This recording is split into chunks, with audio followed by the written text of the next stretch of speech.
33ኛ ሳምንቱ ላይ የደረሰው የኢትዮጵያ ፕሪሚየር ሊግ ትላንትና 3 ጨዋታዎች ተደርገውበታል።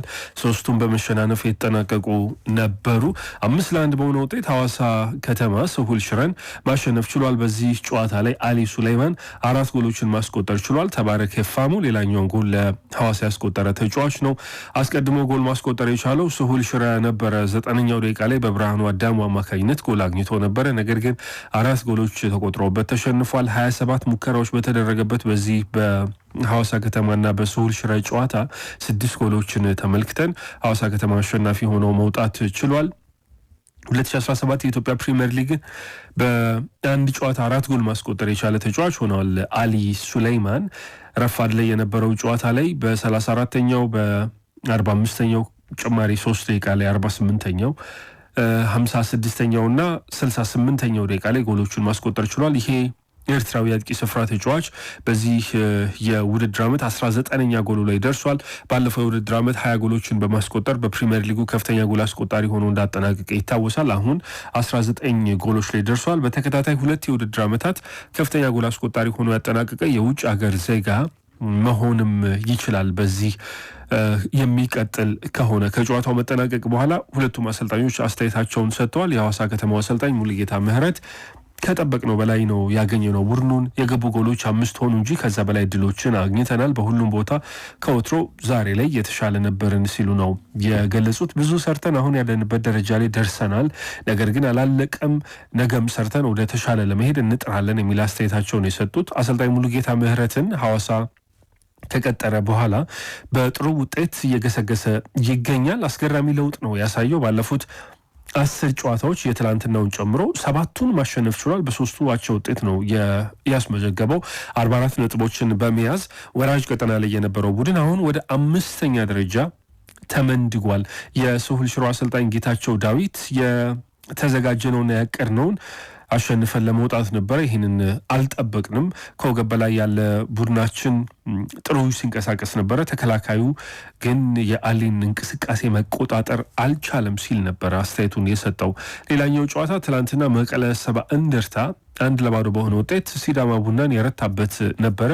በቤንጃሚን ኮቴ የግንባር ጎል 1-0 በሆነ ውጤት በማሸነፍ ከወራጅ ቀጠና ለመውጣትና በሊጉ ለመትረፍ የሚያደርጉትን ትግል ትላንትና በ3 ነጥብ አጅበውታል።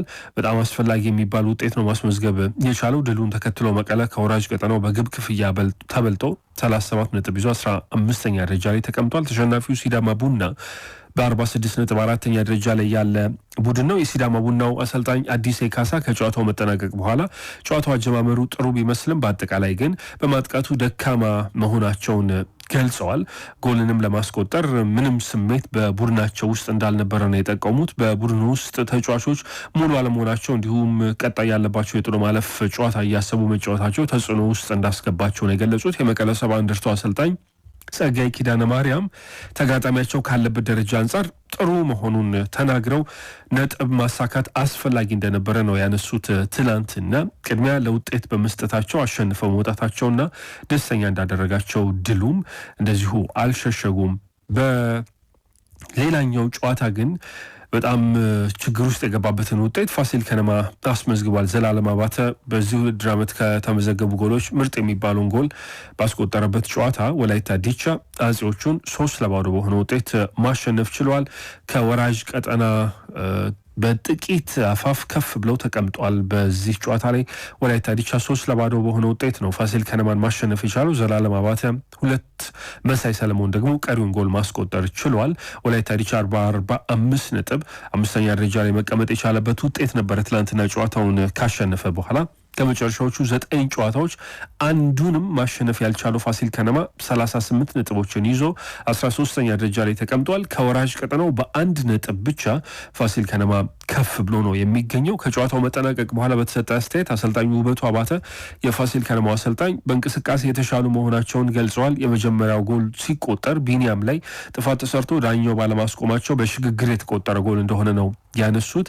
ቡድኑን ይህ ጎል ከተቆጠረ በኋላ እንደተረበሸ በመጠቆም በዚህ ተራ ውሳኔ ደስተኛ አይደለሁም ብለዋል። በጨዋታው የተጋጣሚያቸውን ማጥቃት እንደ ቡድን ባለመቆጣጠራቸው መሸነፋቸውና በቀጣይ ጨዋታዎች ላይ በሊጉ ለመቆየት የራሳቸውን የራሳቸውን እድል በራሳቸው መወሰን እንደሚያስፈልግ ነው የገለጹት። የወላይታ ዲቻው አሰልጣኝ ያሬድ ገመቹ በአንጻሩ አሰልጣኝ ውበቱ አባተ በእንቅስቃሴ የተሻለ ነን ያሉትን ሀሳብ እንዳልተቀበሉ ነው የተናገሩት።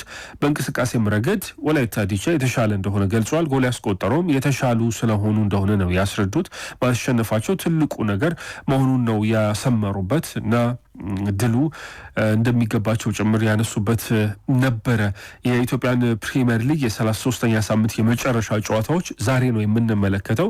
ሀዲያ ሆሳዕና 9 ሰዓት ሲል ይገጥማል መቻልን። ኢትዮ ኤሌክትሪክ ደግሞ ከኢትዮጵያ ንግድ ባንክ 12 ሰዓት ሲል ይገናኛሉ። ኢትዮጵያ መድን በ64 ነጥቦች ሊጉን እየመራ ይገኛል። የ9 ነጥብ ልዩነት አለ በኢትዮጵያ ቡናና በኢትዮጵያ መድን መካከል። ኢትዮጵያ ቡና 55 ነጥብ ይዞ ሁለተኛ ደረጃ ላይ ተቀምጧል። ሻምፒዮን መሆናቸውን ያረጋገጡ ይመስላሉ። ባለፈው ሳምንትም ደስታ አገላለጻቸው ይህንን ነበረ የሚጠቁመው። ግን በሂሳባዊ ስሌት አሁንም 1 ነጥብ ገና ያስፈልጋቸዋል ከቀሪ 9 ጨዋታዎች ከቀሪ 9 ነጥቦች ከ3 ጨዋታዎች 1 ነጥብ ያስፈልጋቸዋል። የግብ ክፍያ ልዩነቱ ግን በጣም የሰፋ ነው። የ16 ጎሎች ልዩነት አለ በሁለቱ ቡድኖች መካከል። ኢትዮጵያ መድን 3ቱንም ቢሸነፍና 9 ነጥቡንም ቢያጣ ኢትዮጵያ ቡና ደግሞ 3ቱንም ቢያሸንፍና ቀሪ ማግኘት የሚችላቸውን 9 ነጥቦች ቢያሳካ በመሃላቸው ያለው የግብ ልዩነትንም ማጥበብና እሱንም መብለጥ አለበት። ይህንን ለማድረግ ደግሞ የኢትዮጵያ ቡና ከዚህ በኋላ በጣም ከባድ ተራራ የመውጣት ያህል ስለሆነ የኢትዮጵያ መድን በሂሳባዊ ስሌት ሻምፒዮን ባይሆንም ግን እጩ ሻምፒዮኖች ናቸው ብለን መግለጽ እንችላለን። ባህር ዳር ከተማ 3ኛ ደረጃ ላይ ተቀምጧል በ48 ነጥብ። ሲዳማ ቡና 46 ነጥብ ይዞ 4ኛ ደረጃ ላይ ነው። ስሁል ሽረና ወልዋሎ ዓዲግራት ዩኒቨርሲቲ ከሊጉ ወርደዋል። አዳማ ከተማ 35 ነጥብ ይዞ 16ኛ ነው። መቀለ ሰባ እንደርታ 37 ነጥብ ይዞ 15ኛ ነው። ኢትዮ ኤሌክትሪክ 37 ነጥብ ይዞ በግብ ክፍያ ተበልጦ 14ኛ ነው። 38 ነጥብ የያዘው ፋሲል ከነማ ደግሞ ከወራጅ ቀጠናው በ1 ነጥብ ብቻ ከፍ ብሎ 13ኛ ደረጃ ላይ ተቀምጧል። የሀገር ውስጥ ጉዳዮቻችንን እዚህ ጋር ገታ እናድርግና ወደ ውጭው እንሸጋገር። የዩኤፋ ኔሽንስ ሊግ የግማሽ ፍጻሜ ጨዋታ ትላንትና ሲደረግ ነበረ። ፖርቱጋል ወደ ፍጻሜ መሸጋገሯን አረጋግጣለች። ጀርመንን 2-1 በሆነ ውጤት ማሸነፍ ችላለች። ፍሎሪያን ቪየትስ አስቀድሞ ጀርመንን ቀዳሚ አድርጎ ነበረ በ48ኛው ደቂቃ። ነገር ግን ፍራንቼስኮ ኮንሴሳው በ63 እና ክርስቲያኖ ሮናልዶ በ68ኛው ደቂቃ ላይ የፖርቱጋልን ጎሎች ማስቆጠር ችለዋል። ክርስቲያኖ ሮናልዶ 220ኛ የብሔራዊ ቡድኑን ጨዋታ ነበር ያደረገው። 137ኛ የብሔራዊ ቡድን ጎሉን ማስቆጠር የቻለበት ምሽት ነው። ያውም ደግሞ ማሸነፊያ ጎል ሆኖ ነው የተመዘገበለት። ከኑኖ ሜንዴሽ የተሻገረለትን ኳስ በጣም በቀላሉ ወደ ጎልነት ቀይሯታል። የ2019 የኔሽንስ ሊግ አሸናፊ ነበረች ፖርቱጋል። አሁን ለፍጻሜ መድረስ ችላለች። ፍሎሪያን ቪትስ ሊቨርፑልን ለመቀላቀል ከጫፍ የደረሰው ተጫዋች ከዮዥዋ ኪሚክ የተሻገረለትን ኳስ በግንባሩ ገጭቶ አስቆጥሮ ነበረ። ይህ ጎል ከመቆጠሩ አስቀድሞ ሩበን ዲያስ ላይ ጥፋት ተሰርቶ ነበረ። የጨዋታው ዋና ዳኛም በቪኤአር ይህንን እንዲመለከቱ ተጋብዘው ነበር፣ ግን ይህንን ውሳኔ ለመቀልበስ አልወደዱም። ጎሉን ነው ያጸደቁት። በአሊያንዝ አሬና የተደረገው ጨዋታ 10 ደቂቃዎች ዘግይቶ የተጀመረ ነበረ። ይሄ ሜዳ ከቀናቶች በፊት 5-0 በሆነ ውጤት ፓሪስ ሳን ዣርማ ኢንተር ሚላንን ሲያሸንፍ የፍጻሜው ጨዋታ በቻምፒየንስ ሊግ የተደረገው እዚሁ ነበር። አሁን ደግሞ የኔሽንስ ሊግ የግማሽ ፍጻሜ ተደርጎበታል። የመጀመሪያውን አጋማሽ ጀርመን የተሻለች ነበረች። የፖርቱጋሉ ግብ ጠባቂ ዲዮጎ ኮስታ በርከት ያሉ ኳሶችን ለመመለስ ተገዷል። ነገር ግን ሁለተኛው አጋማሽ በኋላ ተቀይሮ የገባው ኮንሴሳው የፖርቱጋልን ጨዋታ ቀይሮታል። አባቱ ሰርጂዮ ኮንሴሳው ለመጨረሻ ጊዜ ፖርቱጋል ጀርመንን በፈረንጆቹ 2000 ላይ ስታሸንፍ ነው 3-0 በሆነ ውጤት ስትረታ ሃትሪክ አስቆጥሮ ጀርመንን ለመጨረሻ ጊዜ ፖርቱጋል ያሸነፈችው። ከዚያ በኋላ ነው የሮቤርቶ ማርቲኔዝ ቡድን ከዩሮ 2000 በኋላ ይህንን ድል ማሳካት የቻሉት። ቀጣይ የግማሽ ፍጻሜ ጨዋታ ዛሬ ምሽት 4 ሰዓት ስፔን እና ፈረንሳይ መካከል ይደረጋል። ወደ ዝውውር ደግሞ ሰሞነኛ ጉዳያችን በቀጥታ እንለፍ። በጣም ብዙ የአሰልጣኝ ሹምሽር የተጫዋቾችም የዝውውር ዜናዎች እየሰማን ስለሆነ እነሱን እንመልከት። ከአልሂላል ነው የምንጀምረው። በ2 ዓመት ኮንትራት ጣሊያናዊው ሲሞኔ ኢንዛጊን እንዳስፈረሙት ይፋ አድርገዋል። ከቻምፒየንስ ሊግ ፍጻሜ ሽንፈት በኋላ የቀድሞ ኢንተር ሚላኑ አሰልጣኝ ክለቡን ተሰናብቶ ተለያይቷል። አንድ የሴሪያ ዋንጫን ማሳካት ችሏል። የኮፓ ኢታሊያ ሱፐር ኮፓ ኢታሊያን በ4 ዓመት የኢንተር ሚላን ቆይታው ማሳካት የቻላቸው ድሎች ነበሩ። ሲሞን ኢንዛጊ አሁን አልሂላልን ይመራል። እጅግ ዳጎስ ያለ ደሞዝ ነው የሚከፈለው። ፖርቱጋላዊውን የቀድሞውን አሰልጣኝ ሆርዤ ሄሱስን ግንቦት ወር ላይ ካሰናበቱ በኋላ ያለ አሰልጣኝ ቆይተዋል። በዚህ የውድድር ዓመት ሁለተኛ ሆኖ ነው ያጠናቀቁት በሳውዲ ፕሮ ሊግ ከአልኢቲሃድ በ8 ነጥብ አንሰው። የሳውዲ ፕሮ ሊግ እጅግ ከፍተኛውን ዋንጫ ያነሱት እነሱ ናቸው፣ 19 የሊግ ዋንጫዎችን። አሁን ሲሞኔ ኢንዛጊ የመጀመሪያ የኃላፊነት ስራውን አሜሪካ ላይ በሚደረገው የክለቦች ዓለም ዋንጫ ያደርጋል። ከሪያል ማድሪድ፣ ከሜክሲኮ ፓቹካ እና ከኦስትሪያው ሬድቡል ሳልዝቡርግ ጋር ጨዋታዎችን ያደርጋሉና በዚህ ውድድር ላይ አልሂላልን የሚመራው ሲሞን ኢንዛጊ ይሆናል። በሌላ ደግሞ የአሰልጣኝ ስንብት ዜና ሚድልስብራ ማይክል ካሪክ ጋር ተለያይቷል። እንግሊዛዊው አሰልጣኝ ማይክል ካሪክ ከ2 ዓመት ከ6 ወር ገደማ ከቆየ በኋላ ከሚድልስብራ ተሰናብቷል። የቀድሞ የማንቸስተር ዩናይትድ ተጫዋች ሚድልስብራ የመጀመሪያ ዋና አሰልጣኝ ስራው ነበረ። ካሪክ በማንቸስተር ዩናይትድ የጆዜ ሞሪኒዮ እና የኦሌ ጉናር ሶልሻየር ረዳት ሆኖ መስራቱ ይታወሳል። 2022 ጥቅምት ወር ላይ ነበረ ሚድልስብራን የተረከበው። ካሪክ ቡድኑን በያዘበት ዓመት 6ኛ ደረጃን ይዞ አጠናቋል። በቅርቡ የተጠናቀቀው የውድድር ዓመት ደግሞ 10ኛ ሆኖ ነው የተጨረሰው።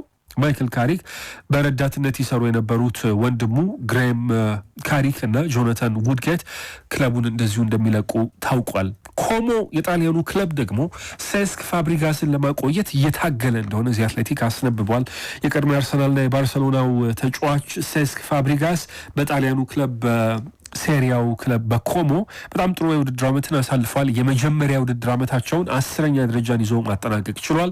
ኢንተር ሚላን ዋነኛ ፈላጊው ነው። አሁን ባዶ ቦታ ነው የኢንተር ሚላን የአሰልጣኝነት ስፍራ፣ ምክንያቱም ሲሞኔ ኢንዛጊ ክለቡን ለቋልና አሰልጣኝ ለመቅጠር እየፈለጉ ነው። የ38 ዓመቱ ስፔናዊ እግር ኳስ ተጫዋችነቱን ዘመን ካቆመ በኋላ ነው ወዲያው 2023 ላይ የኮሞን ስራ በህዳር ወር የያዘው። የኮሞ የድርሻ ባለቤትም ጭምር ነው። ቲየሪ ኦንሪም የዚህ ክለብ የድርሻ ባለቤት እንደሆነ ይታወቃል። እርሱን ለማቆየት እንግዲህ እየታገለ ይገኛል።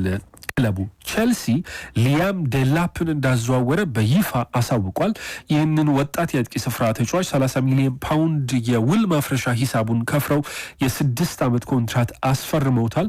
በሰማያዊዎቹ ቤት እንግዲህ የሚጫወት ይሆናል። ሊያም ዴላፕ በጣም በርካታ ፈላጊዎች ነበሩት። የእርሱ ምርጫ ግን ቼልሲ ሆኗል። ቼልሲም ይህንን ተጫዋች እንዳዘዋወረ ይፋ አድርጓል።